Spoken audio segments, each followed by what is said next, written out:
Greetings everyone and welcome back to my YouTube channel. Alex here with another video. Obviously with this new change and the fact that I actually shared this online, the fact that I changed my job from a cabin crew to a ground position.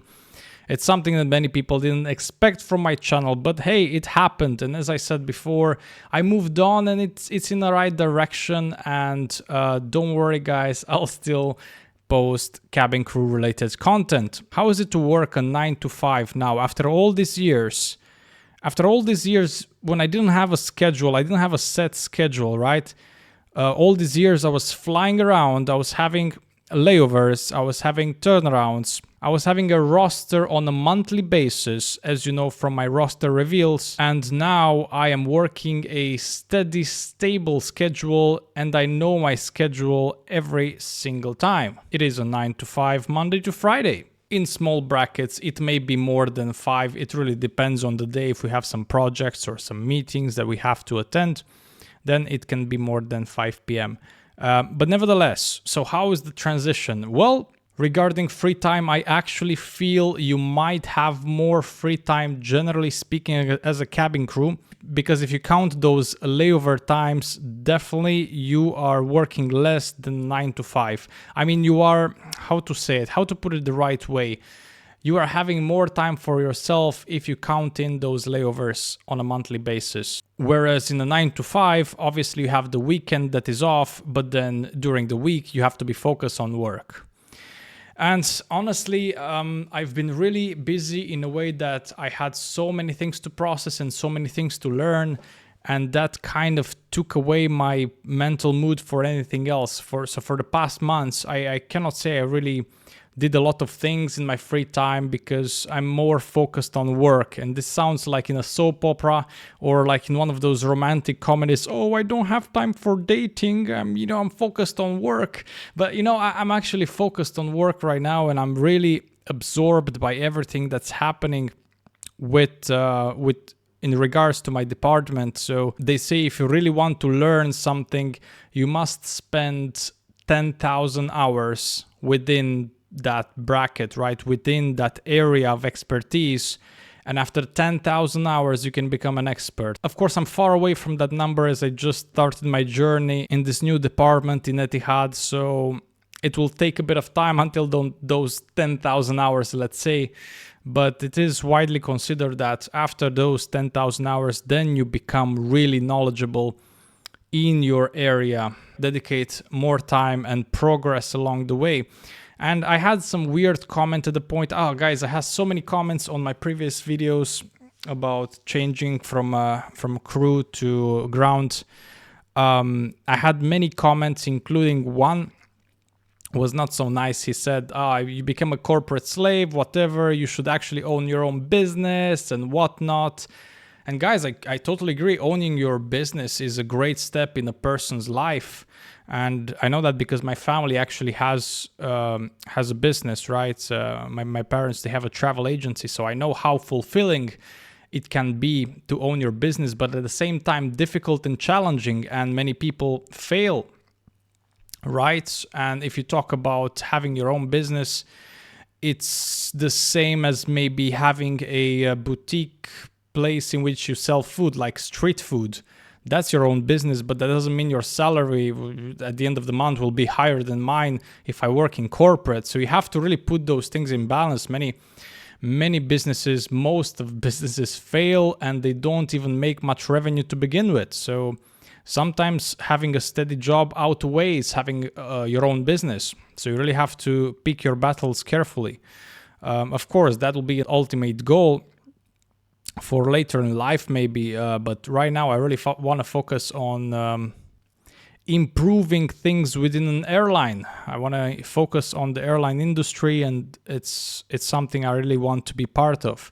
All right, now coming back to the subject, differences between the 9 to 5 and the night shifts, the crew life that I had.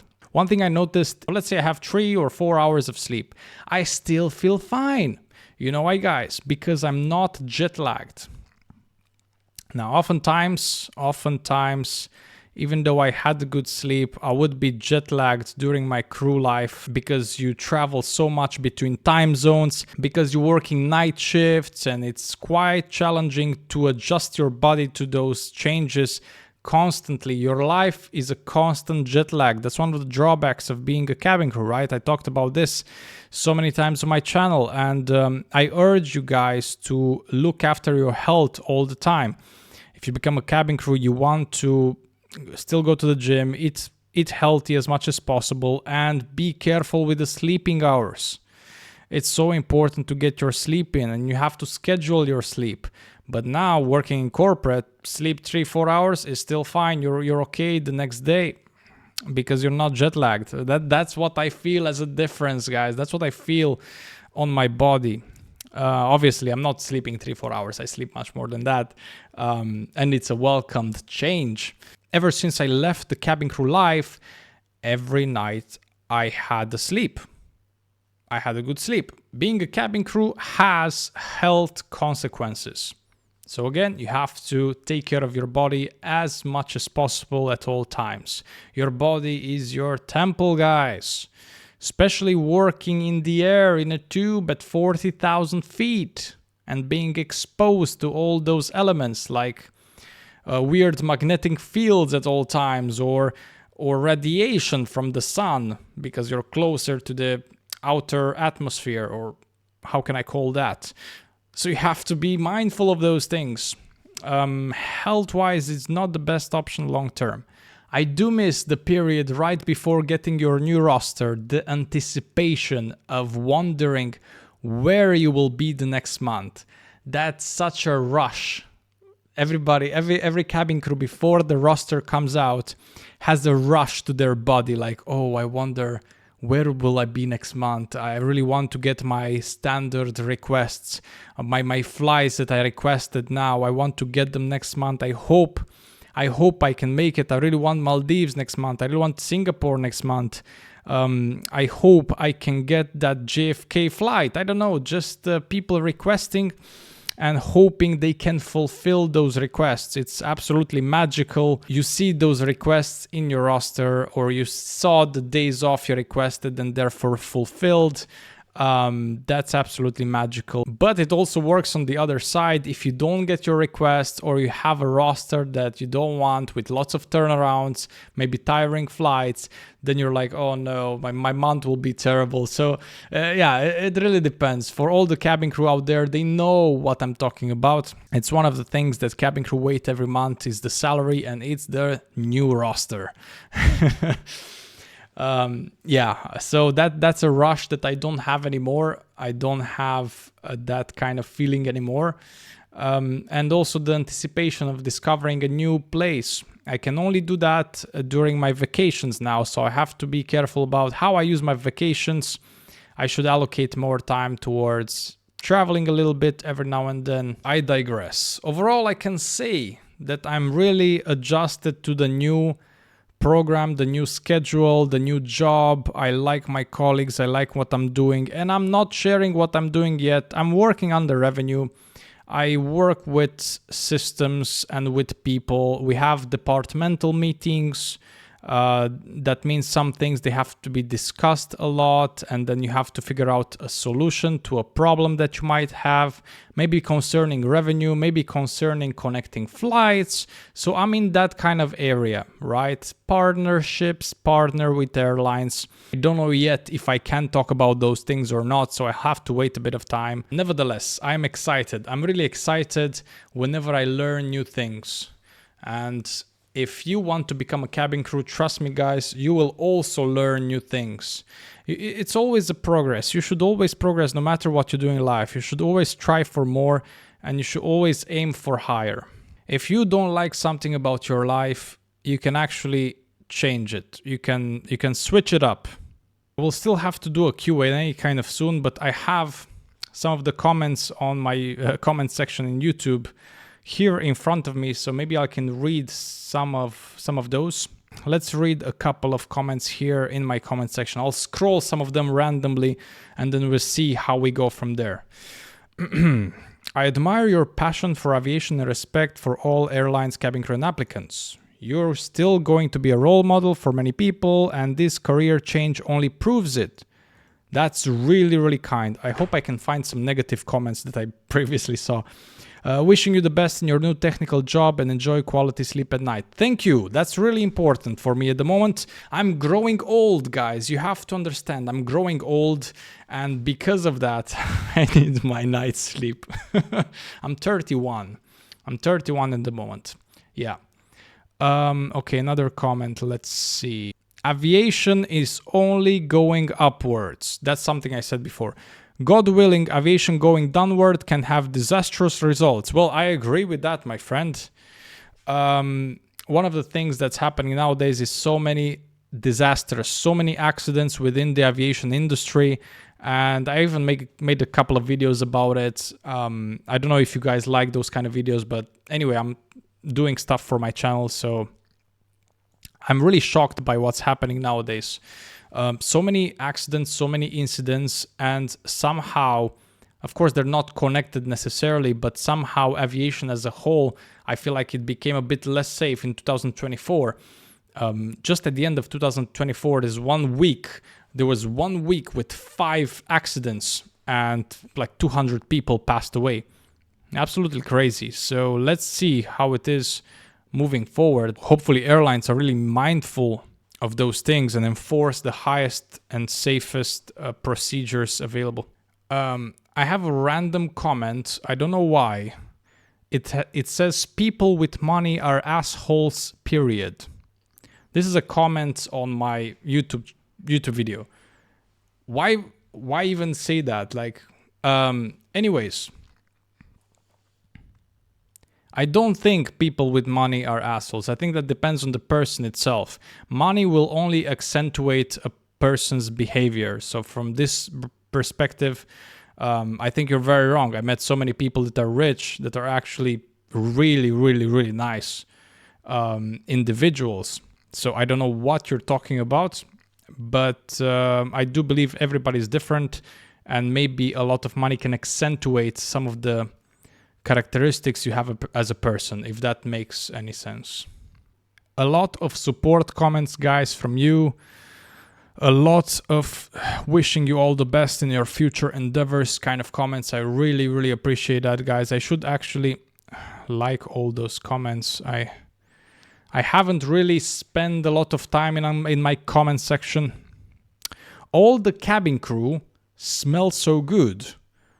What do you guys use? It's so nice and mild. This is a comment on my channel. Well, let me grab a couple of perfumes. 1 second. So this is a very affordable perfume. It's called Hunter. It's like a copycat of something else. It has a cool bottle, as you can see.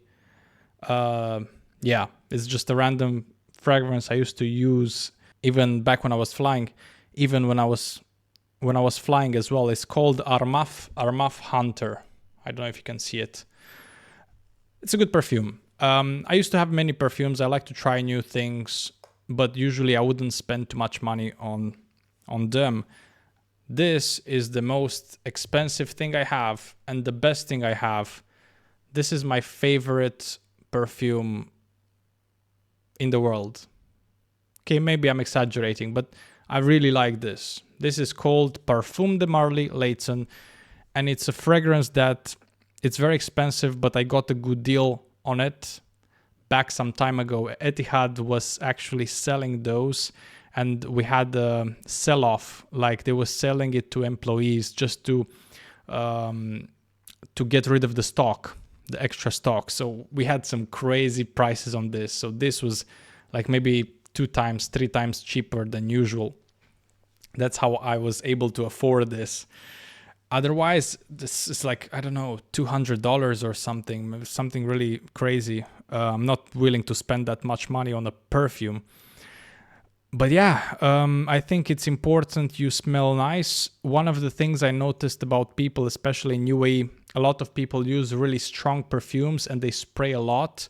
That can be a bit annoying and disturbing, especially if you go to a restaurant and you're enjoying your food, people walking by with full blast of perfume on. You don't want that. You know, you want to enjoy, maybe feel the flavors of their food. You don't want to feel the flavors of their perfume.